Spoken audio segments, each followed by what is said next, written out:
সাত সকালে তৃণমূল কর্মীর মৃতদেহ উদ্ধার, চাঞ্চল্য খেজুরিতে। সাত সকালে খেজুরির তালপাটি ঘাট কোস্টাল থানার পশ্চিম খেজুরি এলাকায় শম্ভু দাস নামের এক ব্যক্তির মৃতদেহ একটি পুকুরে ভাসতে দেখা যায়।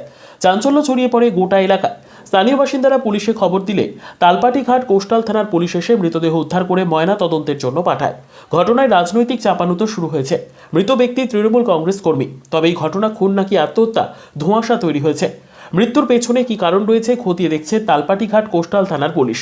তবে মৃত তৃণমূল কংগ্রেস কর্মীকে খুন করা হয়েছে বলে তৃণমূল নেতৃত্বের তরফ থেকে দাবি করা হচ্ছে, যদিও বিজেপি অভিযোগ অস্বীকার করে তৃণমূল মৃতদেহ নিয়ে রাজনীতি করার চেষ্টা করছে বলে বিজেপির দাবি।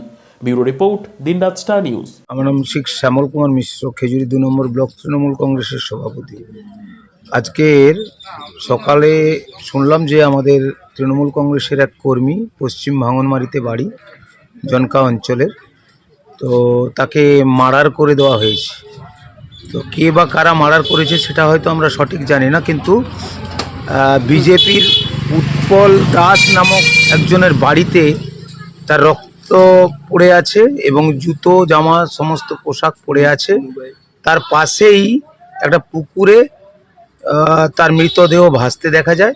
তো কিছুজন দেখতে পেয়ে তাকে সবাইকে খবর দিলে আমরা আসি, এসে দেখি পুলিশ প্রশাসন এসে সেই মৃতদেহ উদ্ধার করে। তো পরবর্তীকালে তো জানা যায় যে ওই বাড়িতেই তাকে মার্ডার করা হয়েছে, কারণ ও একজন তৃণমূল কংগ্রেসের সক্রিয় কর্মী। তো আমাদের ধারণা যে পুলিশ এর সঠিকভাবে তদন্ত করে তার বিচার করবে। তো কে বা কারা মার্ডার করেছে সেটা তদন্তেই উঠে আসবে। তো আমাদের এই এলাকায় প্রত্যেকটি মানুষ তাকে খুব ভালোই বাসত, কারণ ও খুব ভালো ছেলে।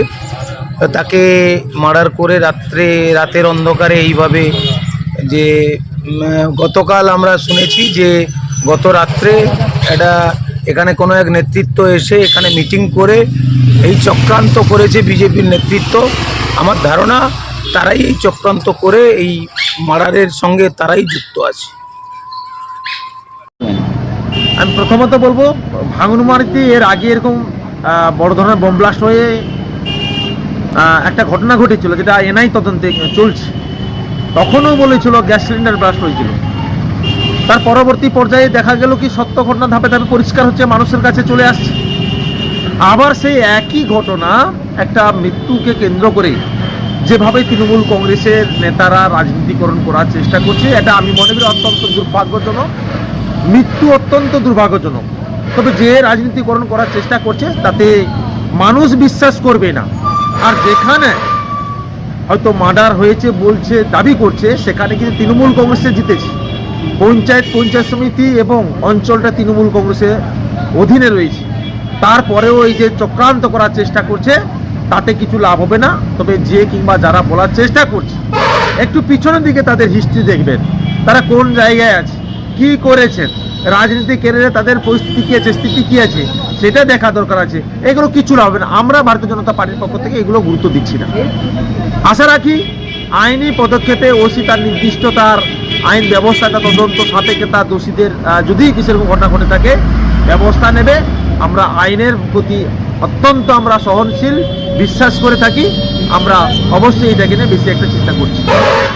বলছি, আপনাদের এই যে খেজুরি ভাঙনবাড়িতে একটি মৃত্যু ঘটেছে, মানে খুনের ঘটনা তো গতকালের, এই নিয়ে তৃণমূল কংগ্রেস তো আপনাদের বিজেপিকে দোষারোপ করছে।